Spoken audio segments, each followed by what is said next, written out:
ഈ കഴിഞ്ഞ degree prelims എക്സാമിൻ്റെ ഫസ്റ്റ് ഫേസിലെ ഒരു ക്വസ്റ്റ്യൻ ആണ്. നമുക്കിതൊന്ന് സോൾവ് ചെയ്യുന്നത് എങ്ങനെയാണെന്ന് നോക്കാം. രണ്ട് സംഖ്യകളുടെ ശരാശരി എ ബി ആണ്. ഒരു സംഖ്യ എ ആണെങ്കിൽ മറ്റേ സംഖ്യ ഏത്? നമുക്ക് ഈ ക്വസ്റ്റ്യൻ വായിക്കുമ്പോൾ തന്നെ മനസ്സിലാവും ഇത് ശരാശരി എന്ന് പറയുന്ന ടോപ്പിക്കിൻ്റെ അണ്ടറിൽ വരുന്ന ഒരു ക്വസ്റ്റ്യൻ ആണ്. നമുക്കിവിടെ ഷോർട്ട് കട്ടോ കാര്യങ്ങളോ ഒന്നുമില്ല. അപ്പോൾ നമുക്ക് ഇതിൻ്റെ ഇക്വേഷൻ അറിയണം. അപ്പോൾ ഏത് ഇക്വേഷനാണ് നമുക്ക് അറിയേണ്ടത്? ഒരു ഇക്വേഷൻ മാത്രമേ ഇവിടെ അറിയേണ്ടതായിട്ടുള്ളൂ, അതായത് ശരാശരിയുടെ ഇക്വേഷൻ. ശരാശരിയുടെ ഇക്വേഷൻ എല്ലാവർക്കും അറിയുന്നതായിരിക്കും.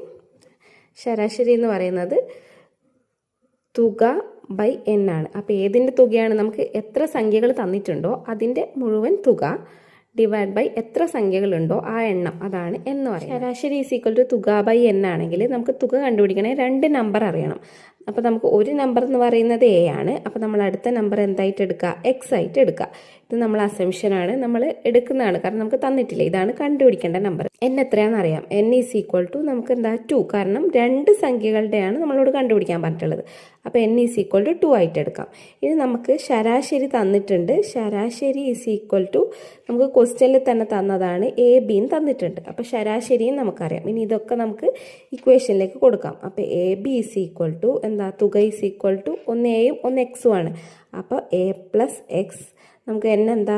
ബൈ 2 തന്നിട്ടുണ്ടല്ലോ. അങ്ങനെയാണെങ്കിൽ നമുക്ക് ഇത് എന്ത് ചെയ്യാം? ക്രോസ് മൾട്ടിപ്ലിക്കേഷൻ നടത്താം.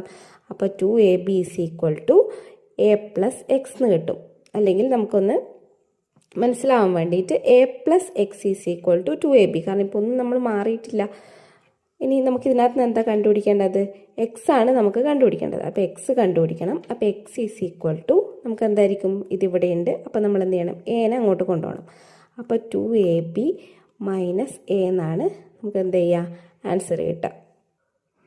അതെവിടെയാണെന്ന് നോക്കിയാൽ നമ്മുടെ ഓപ്ഷൻ എയിലാണ് നമുക്ക് 2ab മൈനസ് എ എന്ന് പറയുന്ന ആൻസർ ഉള്ളത്.